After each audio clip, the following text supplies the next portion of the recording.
Hello friends and welcome back. तो अभी हम जा रहे हैं चेरी के स्कूल। अभी 10:30 हो चुके हैं। तो चेरी का आज डॉक्टर अपॉइंटमेंट था, उसका एनुअल चेकअप था, तो इसलिए उसको डॉक्टर के पास लेके जाना है। तो पूरा दिन उसका वेस्ट हो जाता अगर हम उसको स्कूल नहीं भेजते। तो अभी हमने उसको स्कूल भेज दिया था। हमने उसको बोला हम तेरे को लेने आ जाएंगे और देखो फिर से ड्रॉप कर देंगे स्कूल। एक बार डॉक्टर से विजिट हो जाता है फिर हमारा।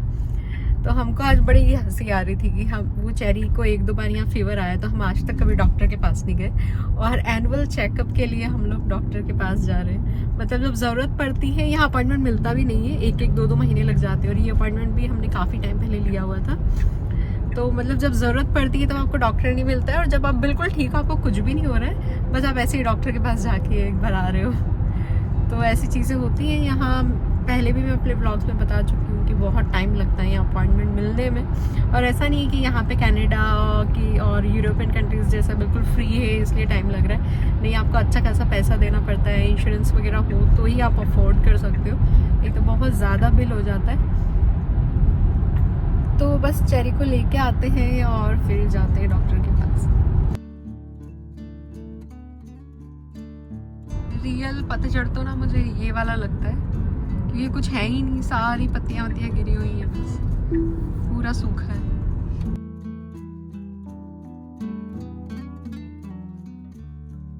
तो चेरी को हमने पिक कर लिया है। कहाँ जा रहे हैं हम? You don't know? हम जा रहे हैं डॉक्टर के पास। क्यों जा रहे हैं? एनुअल चेकअप के लिए। तो इसको लेके आ गए हम लोग, और इसका एक क्लासमेट भी मिला था और जिसकी चेरी से बिल्कुल भी नहीं बनती है। पहले ये लोग फ्रेंड थे किंडरगार्टन में और अब तो एकदम दुश्मन बन चुके हैं। तो वो मुझे बोलता है कि oh you are marvellous mom and dad. तो वो हमसे तो अच्छे से बात कर रहा था। हाँ, दुश्मन। तो बस चलते हैं और डॉक्टर के पास लेके जाते हैं इसको। कोई प्रॉब्लम नहीं है इसको, बस ऐसे ही हम एनुअल चेकअप था उसके लिए हम लोग जा रहे हैं। तो हॉस्पिटल पहुंच चुके हैं और हम लोग वेट कर रहे हैं अंदर जाने का। तो ये ऐसा डॉक्टर का रूम है और चेरी को वैक्सीन भी लगे हैं 4-4। तो वो सारी चीज़ें यहीं लेके आई थी इसी रूम में। हमको इधर उधर कहीं जाना नहीं पड़ा कि यहाँ वैक्सीन लगाओ। और उसके कान में बहुत सारा ईयर वैक्स था, तो उन्होंने साफ़ किया है यहाँ से। क्या हो गया था? इतना सारा वैक्स हो गया था कान में। देखो मैं धीरे से बोलता हूँ, आपको सुनाई देता है नहीं?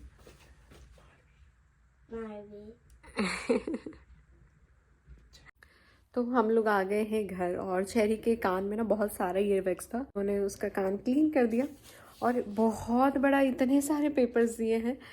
जनरली ये लोग क्या करते हैं कि जब अगर आपको कुछ बीमारी है या कोई इशू है, हेल्थ इशू, आप जाते हो तो ये आपको अपना रिकॉर्ड देते नहीं है। और फर्स्ट टाइम हमने देखा कि किसी डॉक्टर ने हमारा रिकॉर्ड या प्रिस्क्रिप्शन वगैरह, मतलब कुछ भी होता है तो वो दिया हो। तो इतना बड़ा रिपोर्ट बना के दिया है। ये एनुअल हेल्थ चेकअप का है, लेकिन जनरली यहाँ नहीं देंगे। ये लोग क्या करते हैं कि अगर आपने डॉक्टर भी चेंज किया है तो आपका पूरा रिकॉर्ड उस डॉक्टर को ट्रांसफ़र करेंगे, लेकिन आपको ना तो प्रिस्क्रिप्शन मिलेगी, क्योंकि प्रिस्क्रिप्शन भी जाती है फार्मासिस्ट के पास। तो प्रिस्क्रिप्शन भी आपके हाथ में नहीं होगी, आपकी जो रिपोर्ट्स वगैरह हैं वो भी आपके पास नहीं होती है। तो इंडिया में एटलीस्ट ये तो रहता है कि रिपोर्ट्स हमारे पास है तो हम किसी और डॉक्टर से कंसल्ट कर सकते हैं। तो ये थोड़ा मतलब ऐसा लगता है बहुत ही हम बंधे हुए हैं, मतलब बिल्कुल फ्री नहीं लगता है एज ए पेशेंट। तो ठीक है, हमारा ये काम आज का हो गया। आज इस काम से हम लोग फ्री हो गए। जी हाँ, मैंने लास्ट वाला व्लॉग बनाया था कि हम इस बैंक में पैसा सेव करते हैं, तो एक फ़नी व्लॉग था क्योंकि चेरी ने पिगी बैंक बनाया था। फन था कि हाँ ये पिगी बैंक में पैसा डालेगी ये रिच बनने के लिए। तो जनरली मैं बताती हूँ, यूएस में क्या होता है ना, जो आपका सेविंग अकाउंट होता है, इंडिया में कुछ तो इंटरेस्ट मिलता है, एटलीस्ट 2%, 2.5 कुछ भी इंटरेस्ट तो मिलता है सेविंग अकाउंट में। यहाँ बिल्कुल भी नहीं मिलता है, बिल्कुल इंटरेस्ट नहीं मिलता है सेविंग अकाउंट पे जो जनरल बैंक्स होते हैं। लेकिन हस्बैंड ने एक बैंक में अभी अकाउंट खुलवाया था, शायद वो ऑनलाइन बैंक है कुछ है, जिसमें इंटरेस्ट देते हैं।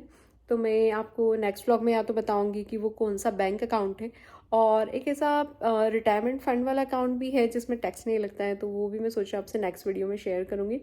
तो जी हाँ, यहाँ ना बिल्कुल भी आपको इंटरेस्ट नहीं मिलता है। आपका पैसा बैंक में पड़ा हुआ है तो वैसे ही वो फ्री पड़ा हुआ है, उस पर आपको कुछ भी नहीं मिल रहा है। तो इसलिए अच्छा यही होता है कि यहाँ हम कुछ म्यूचुअल फंड्स या जो शेयर मार्केट है वहाँ हम उसको इन्वेस्ट कर सकते हैं। एफडी जैसी भी चीज़ यहाँ होती नहीं है, जहाँ तक मुझे पता है यहाँ नहीं होती है। क्योंकि एक एफडी जो इंडिया में ना सबसे जो रिस्क फ्री जो इन्वेस्टमेंट होता है ना वो होता है। तो यहाँ एफडी वाला भी सिस्टम है नहीं। अगर आप लोग को किसी को पता है, आप यूएस में रहते हो, तो आप कमेंट करके बता सकते हो कि अगर ऐसी कुछ चीज़ होती है तो हमारा भी फ़ायदा होगा, और कुछ लोग जो वीडियो देखते हैं उनको भी पता लगेगा कि क्या क्या चीज़ें होती हैं यहाँ इन्वेस्टमेंट की। तो अब चेरी को छोड़ दिया है और 3 घंटा वो और स्कूल में रहेगी। हम उसको लाए नहीं क्योंकि वो घर आके वो क्या करेगी, मतलब बोर हो जाएगी, और मुझे भी अपना कुछ काम करना होगा तो मैं कर नहीं पाऊँगी। तो अच्छा है। तो फिर अब लंच करते हैं। तो लंच हमारा हो गया है और अब मैं और चेरी खेल रहे हैं। खेल तो नहीं रहे हैं, वो खेल रही है और मैं उसके पास बैठी हूँ और मुझे कुछ कुछ चीज़ें करने के लिए बोल रही है। अब वो मुझे बोल रही है एक बेकिंग वाला कुछ एक टॉय लेके आया था, ऐसा कुछ लेके आपको उसको बेक करना है, टॉय सीरियसली।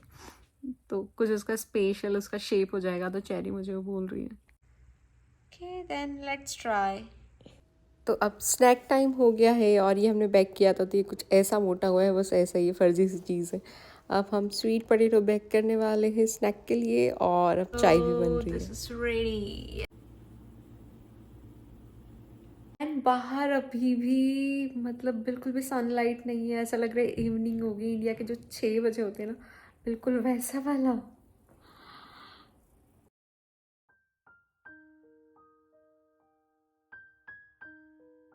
और 5 बजे तो पूरा अंधेरा हो जाता है। ये पीछे एक छोटा सा कॉकरोच छुपा हुआ है। Are you cockroach? Are you cockroach? Cockroach बोल नहीं रहा है हमारा।